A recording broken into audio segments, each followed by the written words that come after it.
Okay, so Be'ezras Hashem, we are continuing with our weekly series of Shirim on the Torah of recovery with the light revealed, where we reveal the light of Torah on the path of recovery and the path of recovery in the light of Torah.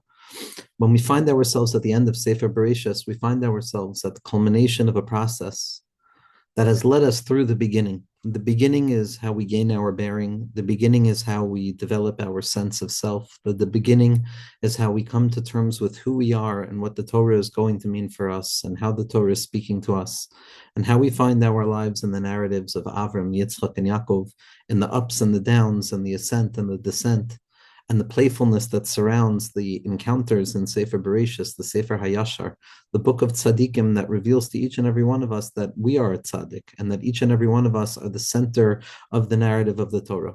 And Bereshis, the beginning, is where we come to terms with what this story is going to look like for me. What is the Torah going to mean for me today in my path of recovery? Where am I going to draw illumination from? How is the Torah going to return to me my lost object? And Bereshis, in the beginning, like anything else, the beginning comes with a sense of intensity and enthusiasm and hope and expectation and a long vision that sees the future as simply another place where I'll be able to continue what I feel at the very beginning of things. And in that enthusiasm and in that overwhelmingness of the goodness of the beginning, a person falls into the trap of assuming that things will always be the way that they are in the beginning. When we find excitement in the beginning stages of our development on the path of recovery, on the path of spirituality, our consciousness is formed by the book of Bereshis, the first book of the Torah, we slowly but surely allow ourselves to fall into that confidence, to fall into that assumption that things are always going to continue the way that they have continued, and that the beginning implies that there's a middle, and there's a middle that implies that there's an end, and the beginning moves through the middle towards the end. And because I started the beginning well, then ultimately the end is going to emerge as well. And that's what Yaakov Avinu wanted to do at the end of Bereshis. When we begin with the book of Bereshis, of opening ourselves up to the light of God, to the light of spirituality, to the light of our higher power, to the light of calmness, theoretically, the culmination of the book of Bereshis should bring about the very thing that we expected at the outset, which is complete redemption, complete arrival of that which we've been waiting for, complete saturation with an all rightness and an okayness that takes away the concerns that we experienced prior to the light of the beginning. And the stage is set.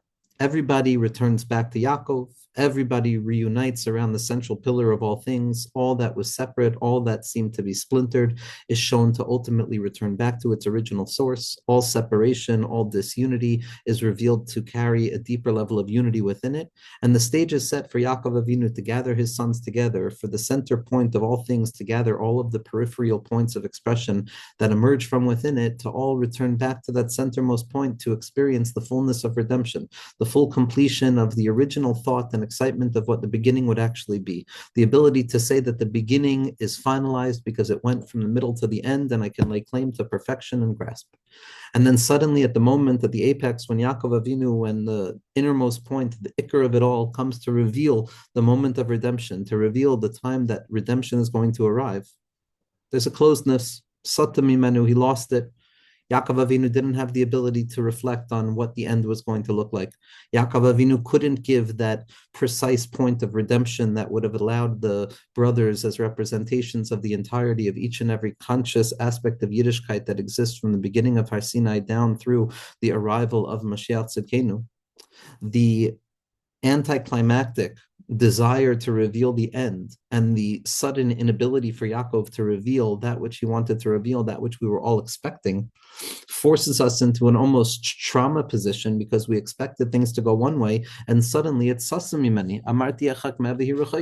I thought I was wise, I thought I had it, I thought I was able to lay claim to this thing, and ultimately it reveals itself to be as distant to me as it was before I even started. And a person's heart can grow crestfallen at that point, and a person can begin to question the purpose of the journey, and a person can begin to question the vitality or the earnestness or the realness or the authenticity of the intensity of the beginning, because if it didn't lead to the desired end, then obviously there was an issue at the beginning, and that causes a person to fall into the trap of self-doubt, which is more powerful than all of the external critics. A person can learn to deal with all external criticism, but if that innermost point of self-criticism is not undone and not silenced, then a person will come to doubt the validity of anything that they've done. So if we try and we try and we try to move our lives towards that point where Yaakov Avinu is going to reveal the Kates, he's going to reveal the end, so we expect that the end is going to be revealed. Why shouldn't it be? And so suddenly, when we encounter the closeness of the end, the opposite of the revelation of the end, the revelation of the impossibility of revealing the end, the revelation of the fact that I can't tell you when the end is, that I can't tell you when the full redemption is going to arrive, the soul is forced to confront this anticlimactic surprise, which serves as a trauma of expectation, where instead of finding full completion and validation over what the process has been, I'm forced into a place of not knowing. And in fact, it's not only in this momentary encounter of Yaakov Avinu with the desire to reveal all that is good and true, and then suddenly encountering the closeness of it, but the entire Sefer of Bereshis is marked by the closing of Parshas Vayichi, which is the life of Yaakov in the death-bringing space of Mitzrayim. But the Parsha itself is referred to as a Parsha Stuma. It's a closed Parsha. There's no space separating the previous Parsha and the beginning of this Parsha. There's no time to contemplate. Everything is moving so quickly. And in that closeness, in that inability to gaze deeply into what I truly need to see right here, a person encounters that same forlornness. Just as Yaakov Avinu lost the ability to reveal the end, so too the individual, the mind of each and every Yid, when they come to Parshas Vayechi, they encounter a stimu de'einin, they encounter a closing of the eyes. An opening of the eyes implies that I can look towards the destination. I know where I'm going to. I know where I want to go to. I know what the enthusiasm of the beginning is going to result in. I know that the planting is going to bear fruit. That's when a person lives with eyes open, where they have the expectation and their eyes are focused on the prize and they're focusing on that destination that we're hoping to get towards. But then there's a stimu de'einin, there's a closing of the eyes, where the darkness of the world and the darkness of concealment and the darkness of whatever darkness is encountering a person's life at that point, that darkening of the eyes forces the eyes to close. And even if the eyes are not closed and they're still struggling to see, what they're seeing is closeness. It's a stimu de'einin, it's a concealment of the eyes, it's a parsha satuma. Now, this closeness of the eyes is what we have to encounter. How could it be that the full expression of the enthusiasm of the beginning shouldn't lead to a full expression of eyes open, but rather it leads to a deep concealment of eyes shut, of my eyes being shut and not being able to know? Because at first glance, this appears to be anticlimactic and a traumatic response to all of our expectations. But hidden within this very closeness, hidden within the stima de'einin, hidden within the sasam mimeni, hidden within the rechoikehi, hidden within the ultimate recognition that Yaakov Avinu could not deliver the final product that he felt that he needed to deliver, that is not a symptom. It is not a deficiency. It is not a bug that has entered into a system as the result of foreign influence. It is not some infection in the system. Nothing went wrong. Everything is exactly the way it was supposed to be, because that was the fullest revelation that Yaakov Avinu could have given to his children at that moment. Meaning to say, that is very often the fullest expression of insight that can be provided to an individual in the moments of need and in the moments of dependency on insight. Very often we want to know, but sometimes the ultimate truth is that we can't know. And not knowing is not built into an ignorance as a result of my not being smart enough. The not knowing is rooted in the fact that to know something means to grasp something, and to grasp something means to have some sort of control over that thing, and to have control over that thing implies a certain equality of size and the capacity of me to take ownership over that thing, all of which are completely denied from us when it comes to understanding the innermost point of our lives, the innermost point of faith, and the innermost point of our higher power. When it comes to trying to grasp fully the end, when it comes to trying to lay claim to that which I know is going to validate all things, instead of coming and saying, yes, I've grasped it, more often than not, always a person is going to encounter a moment of saying, V'hi rechoika mimeni, it's sasa mimeni. I thought this is what I needed. I thought this was the moment of completion, but suddenly it reveals that there's more steps that I need to take.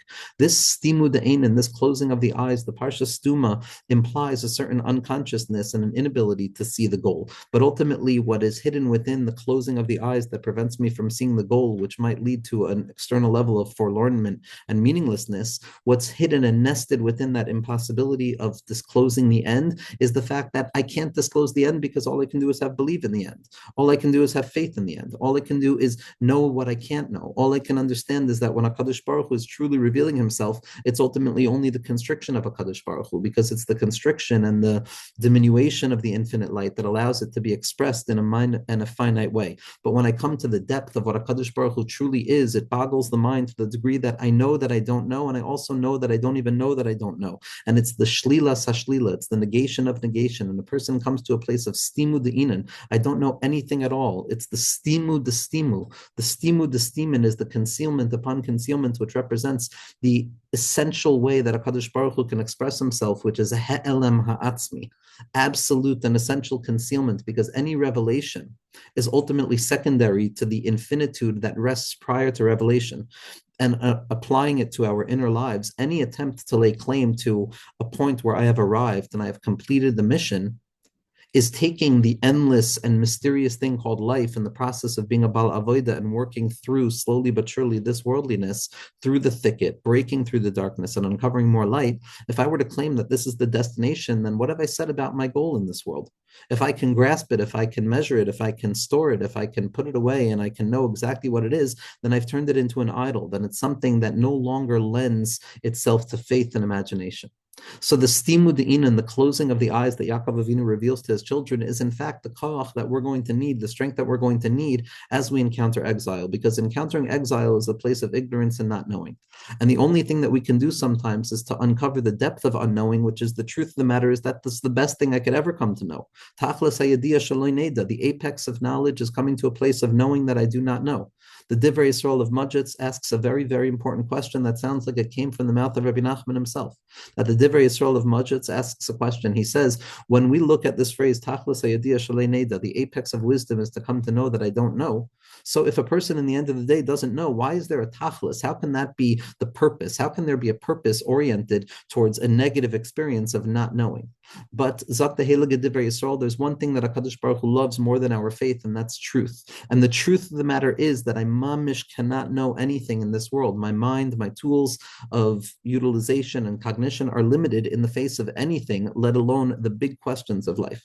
And when a person comes to the truthful awareness of the limitation of the human mind, not by dint of its failures, but by dint of its very makeup and its constitutive elements, what a person comes to accept is that I truly understand that I don't know, and that's the point. And in that place, our not knowing takes on the garment of truth, and the tachlis hayadiyah shaloi neda is to walk around with the truthful understanding of what I don't know. Very similar to what the Baal Shem Tov HaKadosh says. There are two ways of coming to a place of not knowing. There's just accepting the fact that I don't know and not even trying to know, which is not a truthful way of not knowing, because I still think maybe I can know, but ultimately they say I can't know, so I might as well not even try. But then there's the deeper level of not knowing, which is the truth of not knowing, which is the tachlis hayadiyah shalei neda, that I try to know. I try with every ounce of my being to know what the next right thing is. And I go through that process ultimately to come to the place that at the moment of culmination, at the moment of completion, what is revealed to me is the infinite levels of growth that are perpetually waiting for me to ascend and transcend and move forward in. That the end is never the end is never the end. The end is only a beginning, and a beginning is satum. A beginning is satum, a beginning is closed. And the reason that Yaakov Avinu can't reveal to us the end or the purpose or that moment where we can say, I've done it or I've completed something or I've reached perfection is because only God is perfect, and the infinite perfection of HaKadosh Baruch Hu perpetually exceeds the capacity of the human being's perfectibility. Meaning to say that no matter what completion I think I've come to, I ultimately have to come to terms with the fact that I have just opened myself up to the floor level of a new level. And then once I reach the ceiling of this level, I'll come to the floor of the next level, ad infinitum. And that's why we say, Chazak, Chazak, B'nit Chazek. Yes, we didn't reach the culmination that we desired. Yes, things haven't gone the way Easy Street would have determined them to go. Yes, things don't operate in an idealized experimental type of way where everything is going to be exactly what it's supposed to be. The world is real. HaKadosh Baruch Hu created a world through an act of tzimtzum, and this world sometimes looks like Gan Eden, sometimes looks like Gehenna. It's a mixed bag very often. And ultimately, it's up to the human being to utilize the strengths that are perpetually at their disposal, which are simcha, emuna, anava, bittul, joy, self-nullification, humility, connectivity, trust, faith, the goodness and happiness that rests at the core of each and every person. Those are the tools that we need to carry with us when we encounter the fact that, okay, I expected an ending that would have made this a very neat process, but ultimately I realized that no, it's closed to me and I'm actually descending down into exile, and I know now that I don't know anything at all and that I'm not going to know anything. I didn't know anything, I don't know anything, and I won't know anything. Lo yodea klum, I don't know anything, but I truly know that I don't know anything. And in that place, I come to connect myself to the stimu, the stimen.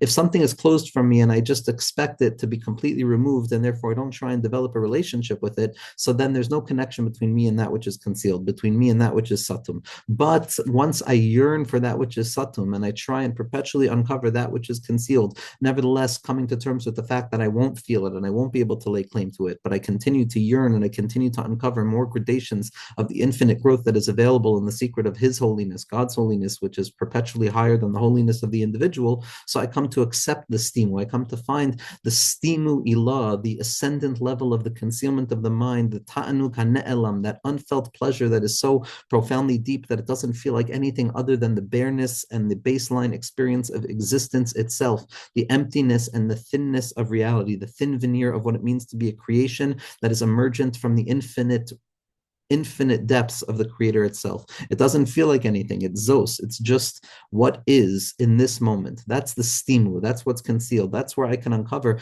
the Eden Stima. The Eden Stima is that hidden place of Gan Eden that has not yet been revealed. The only access that we have to the Eden Stima, to that place of the pleasure that comes with the encounter of concealment, is with the patience and the willingness to perpetually descend down into the path of trying to uncover it, with that shared knowledge that I'll never be able to uncover it. And that's the patience, and that's the willingness to descend down into the efforts and the willingness to break myself in order to come to a place of more revelation, even though I know it's not going to be the revelation that ends all revelation, but rather it's going to be a revelation that leads to a new level of concealment, which will develop into a new need for recovering more revelation, which will lead to a higher level of concealment. And each and every day of a person's life is going to be lived in tshuva in this way. Each and every moment of a person's life is going to be filled with a wholeness and an emptiness, because the wholeness always gives way to a new level of apparent emptiness, which demands of me the ability to move forward and uncover hitherto unrevealed levels of wholeness. And that's the Yasab Mchakelo. Eden, Gan Eden, is the Lashon of Adayin, meaning it has still not yet been fully revealed. It's still Satum. Tairas Hashem Tamima. The Tzaddikim say when Yaakov Avinu wanted to reveal to us the end, but it was concealed from him, it doesn't mean that he didn't reveal what he wanted to reveal. He revealed to us exactly what he needed to reveal. He revealed the ability to continue, even though we thought we would reach something and then it was concealed from us. That is the strength that Yaakov Avinu is giving to his children as they prepare for exile. The beauty and the pleasure and the joy that comes from not knowing, and the acceptance of not knowing, and the recognition that all I can do is say, Chazak, Chazak, I can try and know, I can try and know, I could even try twice, but in the end of the day, it's Vinitz Chazek. It's only HaKadosh Baruch Hu who is going to give me strength. And that strength comes from my recognition of my perpetual uncovering of my powerlessness, which is the stimu de'enin, and then opening my eyes and then closing my eyes till a person comes to the place of Shemos, where it feels like we've lost language because we thought we were going to find the palace and we found hell instead. But ultimately, it's in that place of Mitzrayim that we learn to trust the process and to own every stage of the process and to draw Hashem into our lives in every level of experience and every moment of experience, and that it could be an Oyoter Tov, and more joy and more calmness and more health and more breath and more ease and more slow and steadiness in a world that feels like it's spinning farther and farther out of control. That's the descent into Mitzrayim. And Yaakov Avinu is patiently giving us the strength and saying, it's okay that it's sasum mimcha. That's the very point. If you think you know, then you have no idea. And if you know that you don't know, then you've opened upon the path of faith. And then a person comes to know what they can truly know, which is the ability to choose faith in this moment, Be'ezras Hashem.